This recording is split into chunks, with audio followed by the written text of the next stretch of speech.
আজকের প্রোগ্রামে আমরা কিছু আলোচনা করিব আসল সুফি ব্যক্তিদের কিছু সঠিক পরিচয় সম্পর্কে দলিল প্রমাণ সহ সম্পূর্ণ আধ্যাত্মিক দৃষ্টি অনুসারে এবং দেহতত্ত্বের হিসাব অনুযায়ী আমাদের আজকের পর্বে কিছু আলোচনা করা হইবে।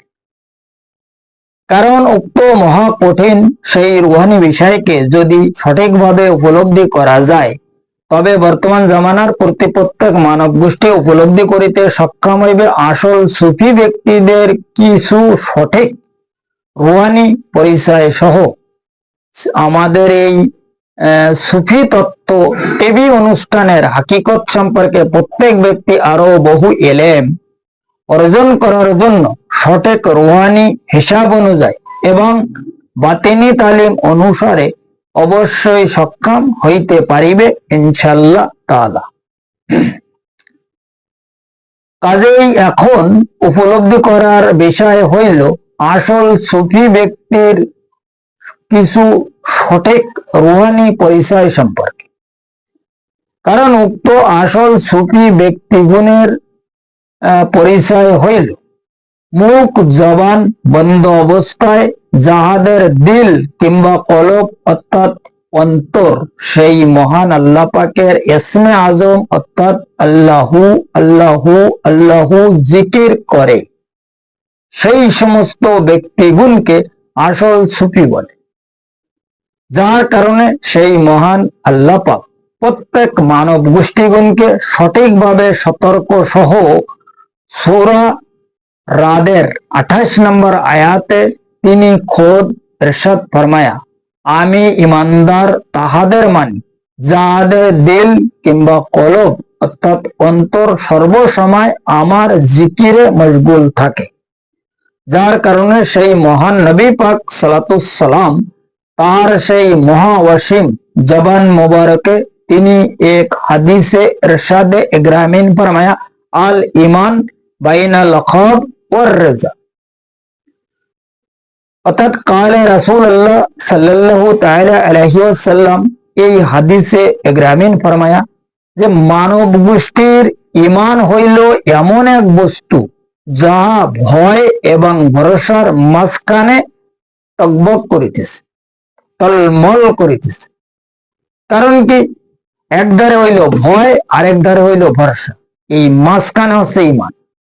এখন এই ঈমান এই ভয়ের দিকে যাবে না ভরসার দিকে যাবে? মানে এই হাদিসের মধ্যে বলে যে খব আর রেজা, খব মানে ভয় আর রেজা মানে ভরসা। এখন আমরা যে এই 3-13 ফেরকার মধ্যে যেভাবে একটা জর্জরিত যে কথা আমি বলি সেটা হচ্ছে কি, এই ইমানের বিষয় আমরা একটা বিশাল ভাবে জর্জরিত। কারণ কি, কোন দিকে যাই, কেডা কি বলতেছে, মানে এই 3-13 দল 3-13 রকম কথা বলতে, যেটা আমাদের মানে মাথার মধ্যে ঢোকানো বড় মুশকিল হয়ে গেছে। এই ব্যাপারটা নিয়ে এই হাদিসে হুজুর আকরাম সাল্লাল্লাহু আলাইহি সাল্লাম আমাদেরকে একটা উপদেশ ফরমায়া, আল ঈমান বাইনাল খৌফ ওয়ার রিজা। এই হইল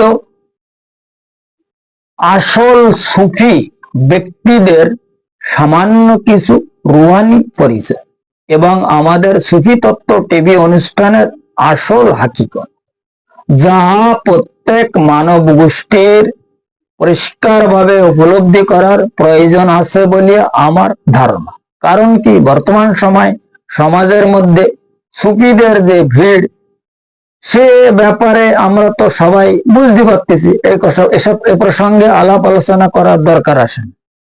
কাজেই এই আমাদের সুফি তত্ত্ব টিভি অনুষ্ঠানকে যদি কেউ একটু নজরআন্দাজ করিতে সক্ষম হয় বা ফলো করিতে পারে, তখন সেই ব্যক্তি কিছুটা উপলব্ধি করিতে সক্ষম হইবে যে আসল সুফি কাহাকে বলা হয়।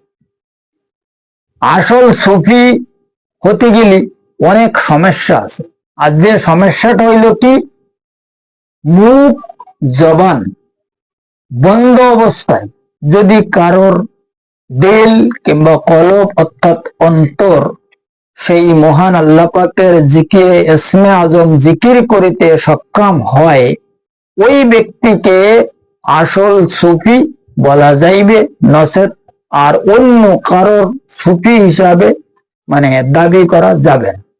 কারণ এই ব্যাপারে কোরআন শরীফ আল্লাহ বলিয়েছে যে যাহাদের দিল কিংবা কলব আমার জিকির হইতে গাফিল রয়েছে, তোমরা কেউ তাহাদের পাইরাবি করিবে না। হুজুর পাক হাদিস শরীফে ফরমায়, ইত্তাকু আলেমুল জাহেল আলেমুল লিসান ও জাহিলুল কলব।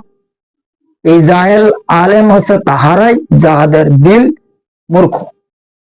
এখন এই আমাদের দিমাগী এলেম, যেটা কেতাবি এলেম, এই এলেমের মাধ্যমে কোনো ব্যক্তি সুফি হইতে পারে না।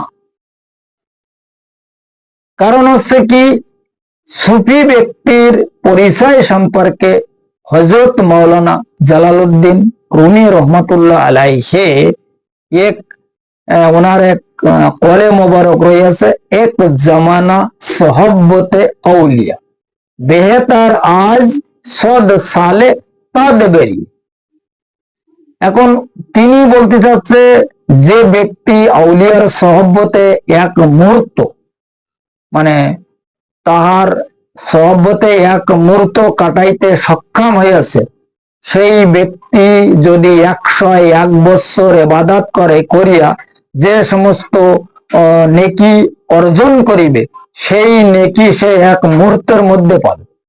এক জামানা সোহবতে আউলিয়া বেহতার আজ সদ সালে তাদ বেরিয়া। এই যে ওনার যে কল, এই কলকে যদি কেউ একটু ভালোভাবে গবেষণা বা জাস্টিফাই করে, তখন কিন্তু এসব বিষয়গুলো আসল সুফি কাহাদের বলে কি বৃত্তান্ত এগুলো বোঝা যাবে।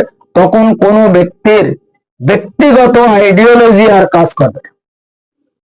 কারণ কি, এই সমস্ত ব্যক্তিরা ছিল আসল সুফি। কে? হযরত মাওলানা জালালউদ্দিন রুমি রহমাতুল্লাহ আলাইহি যে একজন সুফি ছিল না, এ কথা কারোর বলার ক্ষমতা নেই। তিনি একজন সুশিক্ষিত সুফি ছিলেন, দৈব শক্তির অধিকারী অর্জন করিয়াছিলেন আল্লাহর তরফ থেকে তিনি, যে কারণে তাহার বিভিন্ন কলে মোবারক রয়েছে সুফি সম্পর্কে। এই সুফি ব্যক্তির যে সমস্ত হিসাব কিতাব, এটা সহজ ব্যাপার না বাবা, বিশাল বড় কঠিন ব্যাপার। এই সুফিদের যে সমস্ত কাজ কারবার, সুফিদের যে সমস্ত কথাবার্তা, সুফিদের যে মতলব হিসাব নিকাশ কল, এগুলো বোঝা আসলে কিন্তু আমি মনে করি একটা বিরাট কঠিন ব্যাপার। যে ব্যাপারটা সম্পর্কে তিনি পরিষ্কার ভাবে ফরমায়া, তুই তো যাতে পীরেরা কর দে কবুল, হাম খোদা যাতে শোভা ও আমদ হাম রসুল। এই সমস্ত বিভিন্ন কল তাহার মজবুত রয়েছে। এছাড়া তিনি ফরমায়া, হার কে খাহি হাম নসিমে বা খোদা উ নুশিদা দর হুজুরে আউলিয়া। এই সুফি হতে গেলে যে সমস্ত শর্ত যেগুলো দরকার, যে সুফিদের নিশানি সম্পর্কে যেগুলো আসলে প্রয়োজন, এই ব্যাপারগুলো তিনি রফায় রফায় তাহার কলে মোবারক দুনিয়ার জমিনে মসনবী শরীফের মধ্যে তিনি রাখিয়া দিয়েছে।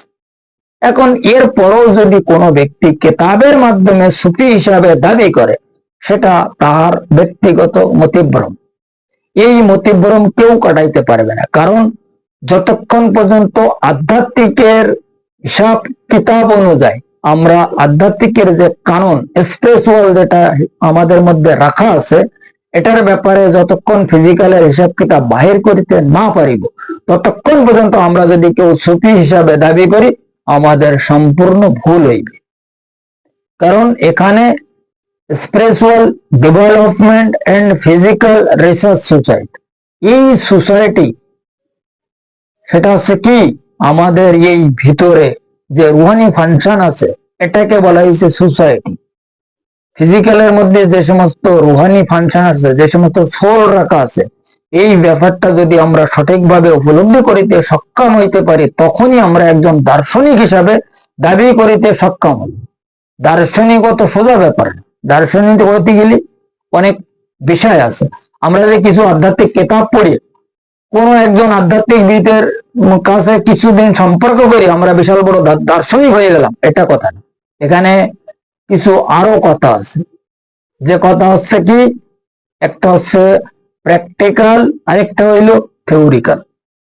এখন এই থিওরিক্যালের মধ্যে কোনো ব্যক্তি সুফি হতে পারে না যতক্ষণ পর্যন্ত প্র্যাকটিক্যাল না হবে। আর প্র্যাকটিক্যাল হওয়ার পরে তখন মুখ জবান বন্ধ অবস্থায় তাহার দিল কিংবা কলব অথবা অন্তর সেই মহান আল্লাহ পাকের ইসমে আজম জিকির করিবে ইনশাআল্লাহ তাআলা। যে কারণে নবী পাক ফরমায়া ইসমে আল্লাহ শাইয়ান তাহের লা ইয়াস্তাকার ইল্লা বিমাকানি তাহের। এই যে হাদিস, এই হাদিসের মাধ্যমে পরিষ্কারভাবে বোঝা যায় যদি কোনো ব্যক্তি সঠিক সুফি মত অবলম্বন করিতে পারে তার দিল কিংবা কলব অবশ্যই জিকির করিবে। অনেকে বলে যে এই দিল তো গোশত টুকরা, এ কিভাবে কথা বলবে? আমরা যে কথা বলতে যে আমাদের যে জবান, যেটা জিহ্বা বলি আমরা, এই জিহ্বা তো গোশত টুকরা, এ কিভাবে কথা বেরোচ্ছে, কিভাবে আওয়াজ হচ্ছে, ঠিক তদরূপ অনুযায়ী এই দিল গোশত টুকরাও কথা বলিতে পারে। কারণ মানব দেহের মধ্যে দুইটা দ্বার আছে, একটা হইলো উপরের দ্বার, একটা হইলো নিচের দ্বার। এই নিচের দ্বার সম্পর্কে কোরআন শরীফে বলা হয়েছে সালাতুল উস্তা। এই উস্তা যদি কেউ খুলতে পারে, আর এই দরজা খোলার জন্য আনা মদিনাতুল ইলম যে হাদিস আছে, এই হাদিসের নিয়ম অনুসারে আমাদের যদি আদর্শ আনিতে পারি, জীবন যাপন করিতে পারি, তখন এই প্ল্যাটফর্মে যাওয়া যাবে। নচেত সুফি হিসাবে দাবি করা কোনো মতে কারোর জন্য সক্ষম মোটেও নয়। তাই ব্যক্তি যত প্রকারের লেকচার দেখ না কেন আর যত কিছু করুক না কেন। যাই হোক, আজকের আলোচনা এই পর্যন্ত রাখা হইল। আগামী পর্বে আমাদের এই সুফি তত্ত্ব টিভি অনুষ্ঠানে মানব মুক্তির হাকিকত সম্পর্কে আধ্যাত্মিক দৃষ্টি অনুযায়ী আরো কিছু আলোচনা ইনশাআল্লাহ তাআলা করা হইবে, যদি আমার সেই মহান মুর্শিদ মাওলা আমার মানে তাহার সেই মহান অসীম মানে নজরে রহমত মুবারকে আমার প্রতি দৃষ্টি ফরমায়। এ ব্যাপারে ডেসক্রিপশনে আমার নাম্বার দেওয়া আছে। যদি কারোর আরো এই সুফি সম্পর্কে জানার ইচ্ছা থাকে, আসল সুফি ব্যক্তির পরিচয় সম্পর্কে বোঝার ইচ্ছা থাকে, তো আমাদের সঙ্গে সম্পর্ক করলে পরিষ্কারভাবে আরো জানাই দেওয়া হইবে। এর ভিতরে ব্যাকগ্রাউন্ডে বহু কথা আছে। যাই হোক, আজকের আলোচনা এই পর্যন্ত রাখা হইল। পরবর্তী পর্বে ফের আবার দেখা হইল।